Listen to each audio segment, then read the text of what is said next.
치중하면 천지유연하며 치중하면 천지 만물유건이니라. 만물유건이니라. 중과 화를 끝까지 하면 중과 화를 끝까지 하며 하늘과 땅이 제자리하며 하늘과 땅이 제자리하며 만물이 길러진다. 만물이 길러진다. 예, 이 아주 원표가 대단하죠. 내가 중과 화를 다하면 나로 끝나는 게 아니라 저 멀리 있는 천지가 제 궤도를 운영하고 그 안에 살고 있는 모든 존재들이 잘 길러진다고 그랬습니다. 왜 그러냐면 천지 만물인 둘이 아니기 때문에.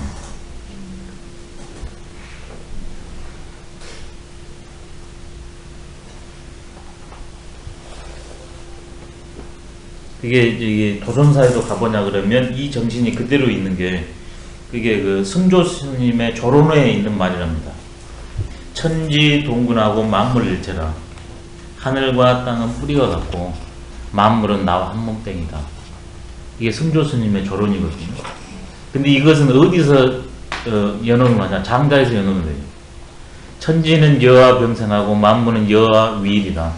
하늘과 땅은 나와 더불어 함께 탄생했고 만물은 나와 더불어 한 몸땡이다. 그걸 줄인 거예요. 중용에서는 이렇게 표현했습니다. 내가 개체로서는 미약한 존재지만 체로는 둘이 아니기 때문에 체가 되면 그 개체끼리도 하나 된다는 겁니다. 근데 그 범위는 우주까지 존재하는 모든 것들까지 영향을 준다는 게 천지유연하며 만물유건입니다. 이게 유학을 하면 천인합일사상입니다. 나하고 우주 만물은 하나다. 근데 그러기 위해서는 내가 본래 자리로 가는 것 치중, 그 다음에 사태마다 그 본래의 도를 실현하는 치화. 치중하면 천지위연입니다. 천지가 제자들을 도가 확정이 돼요. 그 상태에서 치화를 하냐 그러면 낱낱의 일들이 이루어지니까 만물유건입니다. 이것을 내적으로 설명을 드리면 외적으로 하나 그러면 나하고 천지 만물이 같이 간다는 뜻이고, 내적으로 오면 천지위연 만물유건이 뭐냐면 천지의 원리가 나한테 딱 들어찬다. 천지위연 천명지위성이 내가 그것을 체득하게 된다는 겁니다. 천지위연이 천명지위성을 체득한다. 만물유건이라는 게 바로 솔성입니다. 대상을 만날 때마다 성대로 일이 탁탁탁 펼쳐져요. 솔성유건, 만물유건이 솔성이에요. 내적으로 오면. 근데 거의 외적으로 가면 내 주변뿐만 아니라 유학에서는 범위가 이렇게 나가거든요. 수신, 제가, 치국, 평천하. 내가 나다워지면 제가, 나를 둘러싸고 있는 우리 집안이 가지런해지고, 그 다음에 그게 가지런해지다 보면 그 파괴효과가 사회에 미치게 되고, 나중에는 국가에 미치게 되고, 나중에는 천하에 미치게 된다. 근데 평천하까지는 인간계예요. 근데 여기에는 우주계까지 가버렸어요. 인간계를 넘어서 온 생명계까지 영향을 미칠 수 있다. 이것을 구역에서는 뭐라고 그러냐면, 내가 이간의 이치를, 천지자연은 쉽고 간단하다고 그러거든요. 그 이간의 이치를 틀어가면 내가 천지와 더불어서 하나가 된다고 합니다.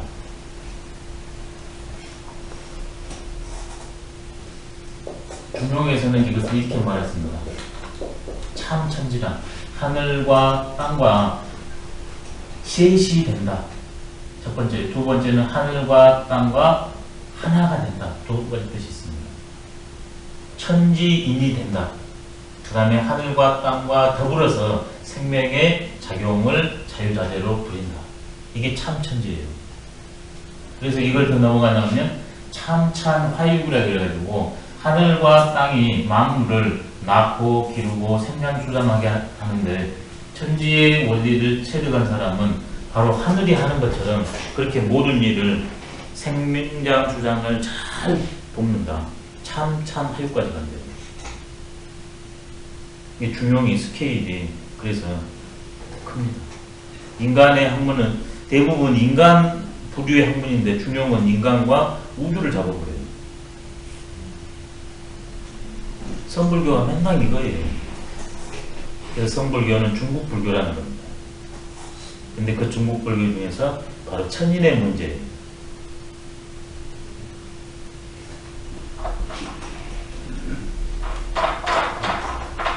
치중화법을 지금 중과 화를 얘기했는데 말 그대로 솔성해버리면 중과 화가 절로 됩니다. 근데 솔성 안 됐을 때 솔성을 하는 방법이 치중, 치화입니다. 수도지휘교 했는데 수도지휘교를 구체적으로 치중, 치화로 이번에 줄인 거예요. 중을 다하고 화를 다하는데 중을 다하는 방법이 뭐냐면 중용의 음표로 말하면 이 앞에 나오는 계신공법이 치중법입니다.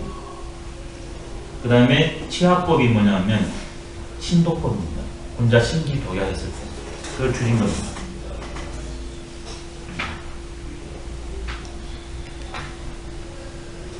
그러면 이 치라는 것은 불교식으로 하면 집중이에요.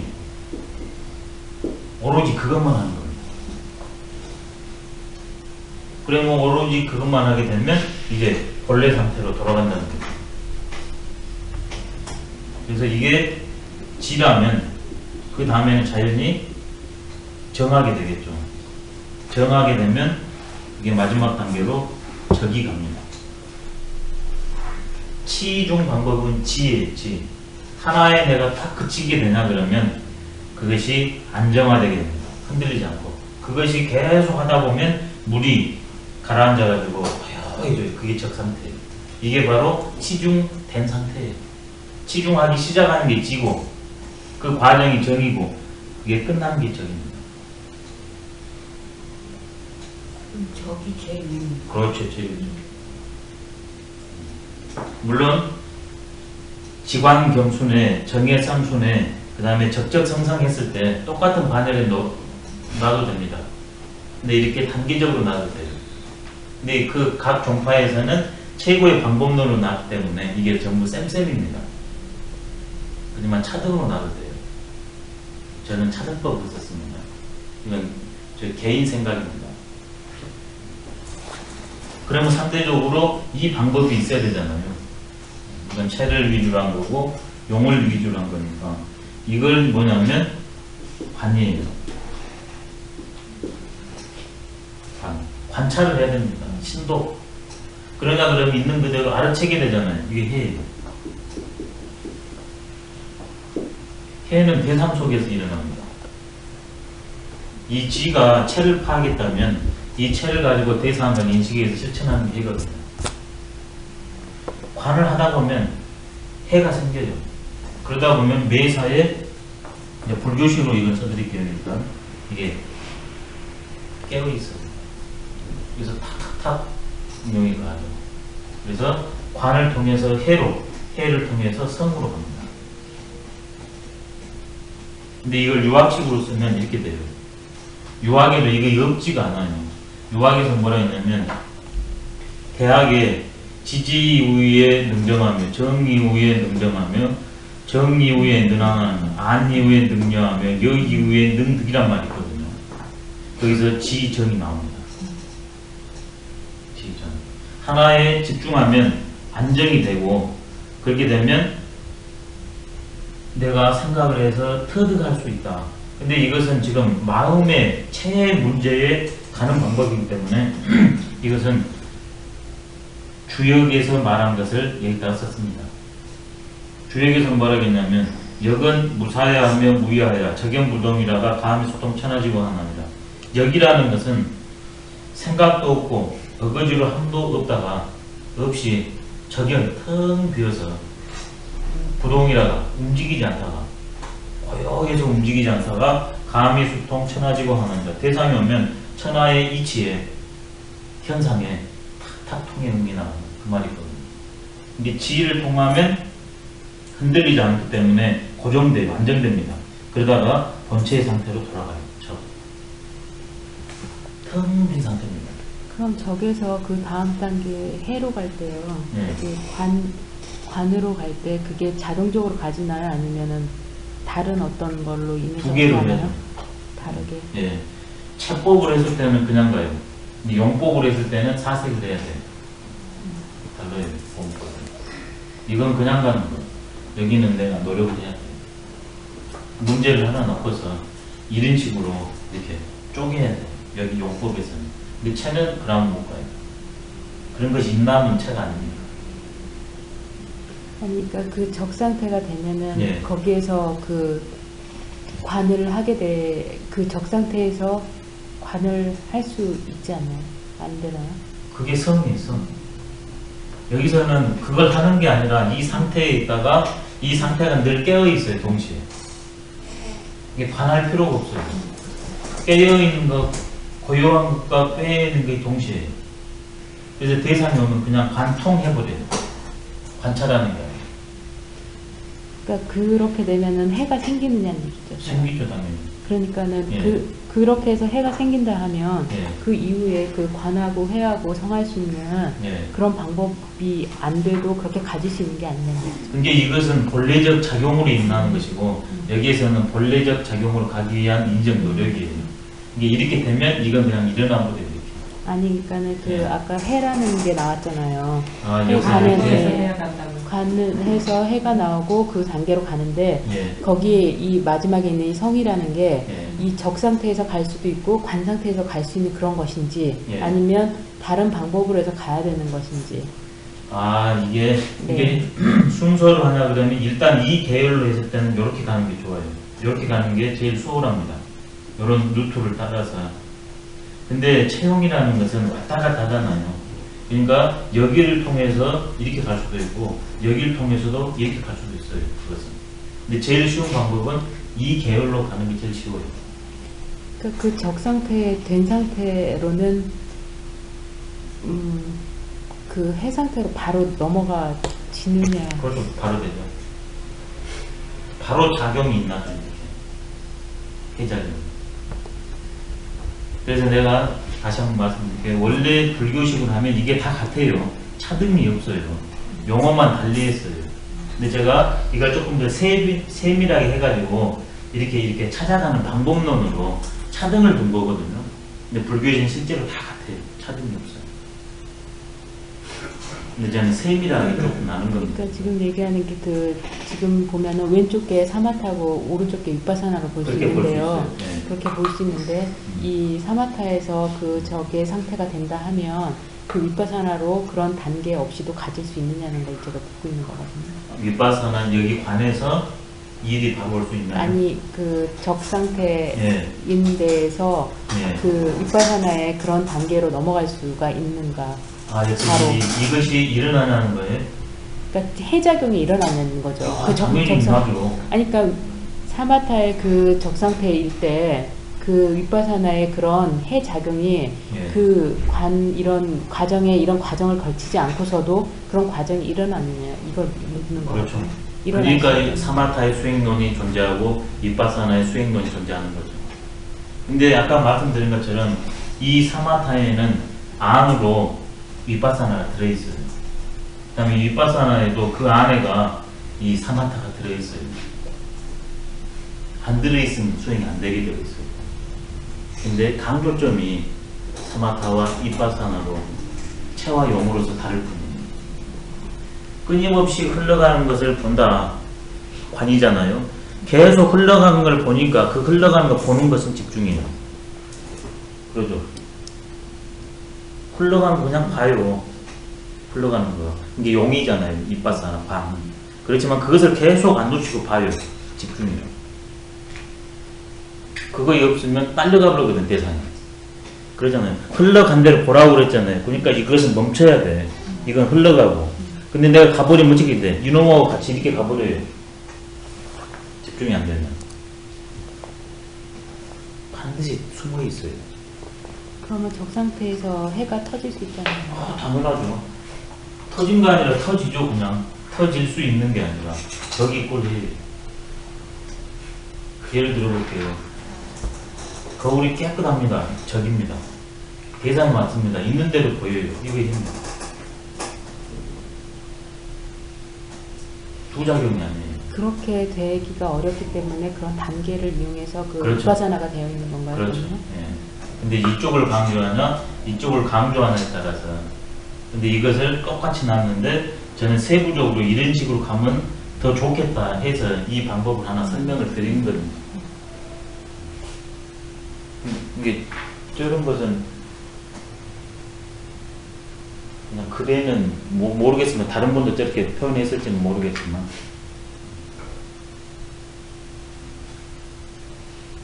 이게 저런 거는 그냥 이 방법론이에요. 방법론. 그 다음에 저 사람은 저렇게 보거나 저런 방법도 하나의 방법이구나 이렇게 여기시면 돼요. 정답이 아니라.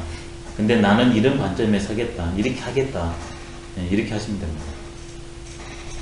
하나의 방법론으로만 여기시면 돼요.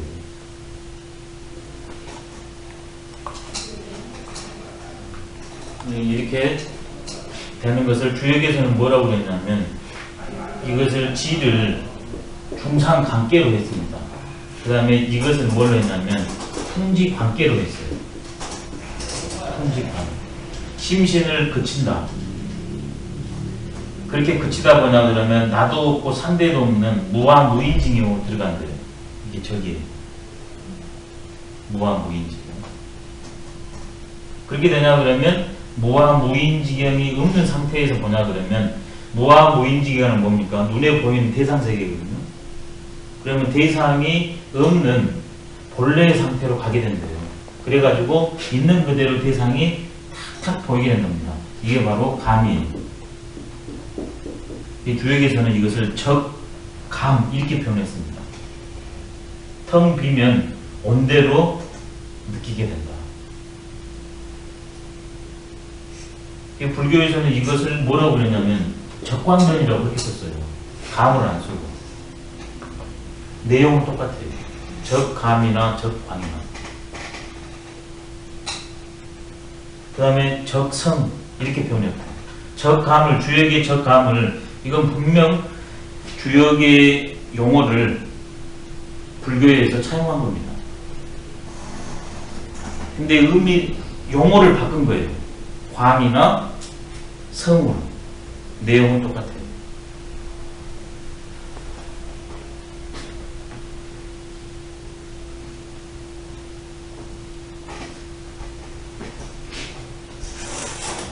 적감, 적광 명경으로 설명드리면 깨끗한 거울, 적 대상에 온도를 붙여주는 것, 감 이렇게 됩니다. 그러니까 내 마음을 어떻게 명경화 시킬 것인가 그 방법론을 저렇게 찾아가면 어떻게 있는 그대로 비출 것인가 이런 방법으로 가는 것도 하나의 방법이 될 수 있다는 거죠. 주역에서는 아니 여기에서는 그것을 치중 치화라고 그랬어요. 그러면 작게는 내가 제자리에 서게 되고 내 행동이 알맞게 되고 나와 천지자연이 둘이 아니니까 나의 이 조그마한 행동이 천지자연에까지 영향을 미친다. 천지위연 만물유건 스케일이 대단하죠.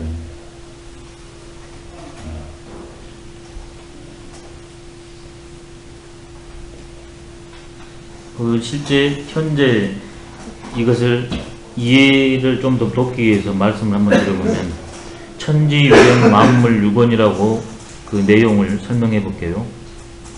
제대로 된 리더가 딱 나타나면 우리 인간이 어떤 존재이고 천지자연이 어떤 것인지 압니다. 천지유연이 됩니다. 그러면 거기에 맞춰서 모든 것을 꾸려나갑니다. 그러면 자기뿐만이 아니라 일이 잘 풀려나갑니다. 만물유건. 근데 리더가 나와 천지자연의 원리를 모르면 천지가 불위하게 됩니다. 그렇게 되면 하는 일마다 불유하게 됩니다. 그게 실제로 어디까지 가냐 그러면 전쟁을 딱 일어난다 생각해 보십시오. 만물이 초토화되어 버립니다.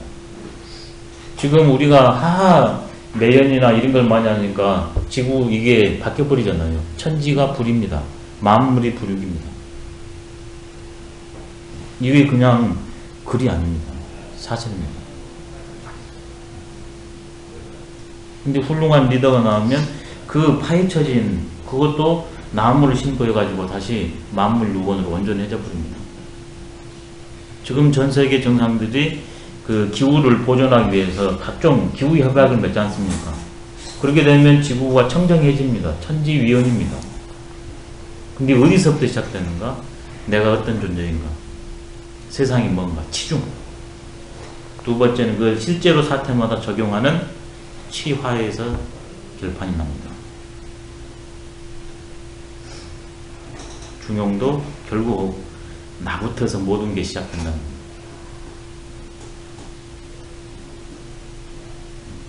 이게 경일장입니다. 경일장. 경일장을 요약드리면 나는 어떤 존재인가? 본래적 나와 현재적 나가 있다. 근데 현재적 나는 왜 차이가 나는가? 몸을 가지면 세 부류로 차이가 난다. 다시 그 현재적 나와 본래적 나를 어떻게 합치시킬 것인가? 그게 이제 수도입니다. 그것도 근기 따라서 있는 그대로 가는 방법도 있고 내 안에서 찾아가는 방법도 있고 공부를 통해서 가는 방법도 있고 한 일에 집중해서 가는 방법도 있다. 더디고 빠른 것은 차이는 있을지 모르지만 마지막 세계감은 똑같다. 그 다음에 그것의 효과라는 것은 내 개인에만 그치는 게 아니라 가정, 사회, 국가, 지구뿐만이 아니라 우주에까지 영향을 미쳐버린다. 이게 중용의 일장이고 이게 중용의 대입니다. 오늘은 여기까지 해야 될 것 같습니다. 수고하셨습니다.